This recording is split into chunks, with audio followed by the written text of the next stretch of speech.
আজকে বাড়িতেই বানালাম নরম তুলতুলে ছানার জিলিপি। একদম রসে টুপটুপ করছে, ভীষণই ভালো হয়েছে খেতে। তো ছানা কাটানোই ছিল, এবার ছানাটা দিয়ে কি করব ভাবতে ভাবতে তারপরে ভাবলাম না, আজকে ছানার জিলিপিই বানাই। কারণ বহুদিন আগে একবার ছানার জিলিপি বানিয়েছিলাম, তো সেটা একটু শক্ত হয়ে গিয়েছিল, তারপর থেকে আর বানানো হয়নি। তো ভাবলাম আজকে, ওটা তো অনেক দিন বানানো হয়নি, সেই কারণেই আজকে আবার ছানার জিলিপি বানাতে বসলাম। তো ছানা তো কাটানোই ছিল আগের দিনে, জল ঝরানোও ছিল, আর ওতে দিয়েছি 2 চামচ চিনি, সেটাকে 2টো ছোটো এলাচ দিয়ে গুঁড়ো করে নিয়েছি, দিয়েছি ঘি, আর দিয়েছি 1.5 চামচ ময়দা। এবার দিয়ে দিলাম বেকিং পাউডার, দিয়ে ছানাটাকে খুব ভালো করে মেখে নেব। এবার ছানা তো মাখা হয়ে গেছে, এবার এই ছানার থেকে আমি ছোট ছোট করে বল কেটে নিচ্ছি।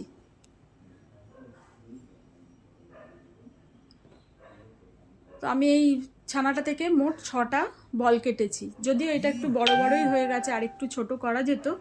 তো যাই হোক, আমি ভাবলাম যে একটু বড় বড়ই করে নিই, তাড়াতাড়ি হয়েও যাবে।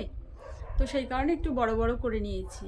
আর এবার চপিং বোর্ডে দিয়ে দিয়েছি একটু ঘিটা দিয়ে ওর মধ্যে এবার ওই বলগুলোকে আমি প্রথমে এরকম লম্বা লম্বা করে নিলাম, তারপরে এই জিলিপির শেপ দিয়ে দিলাম।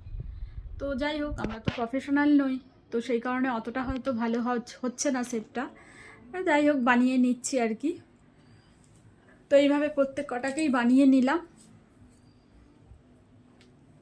খুবই সহজ, বেশি উপকরণও লাগে না, আর ঝটপট হয়েও যায়। কিন্তু যদি ছানাটা কাটানো থাকে তাহলে কিন্তু একদম ঝটপট হয়ে যায়। তো যাই হোক, এবার প্রত্যেকটা তো জিলিপি বানানো হয়েও গেছে।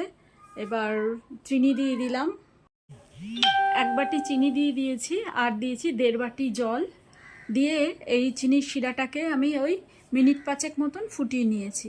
দিয়ে এবার চিনির শিরাটাকে নামিয়ে ঢাকা দিয়ে রেখে দিয়েছি।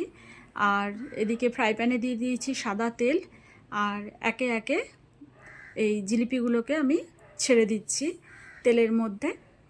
এবার এক পিঠ ভালো করে হতে দেবো, তারপরে আর এক পিঠ উল্টাবো। তো বেশি এখানে আমি সব একসাথে দিলাম না, কারণ এগুলো একটু যেই তেলে মানে ভাজা হলে কিন্তু একটু ফুলে যাবে, অনেকটাই বড় হয়ে যাবে।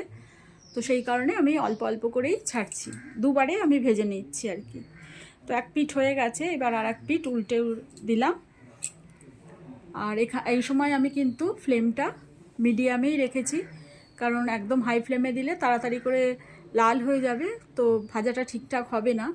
সেই জন্য মিডিয়াম ফ্লেমে একে একে একটু ধৈর্য ধরে জিলিপিগুলোকে ভেজে নিলাম।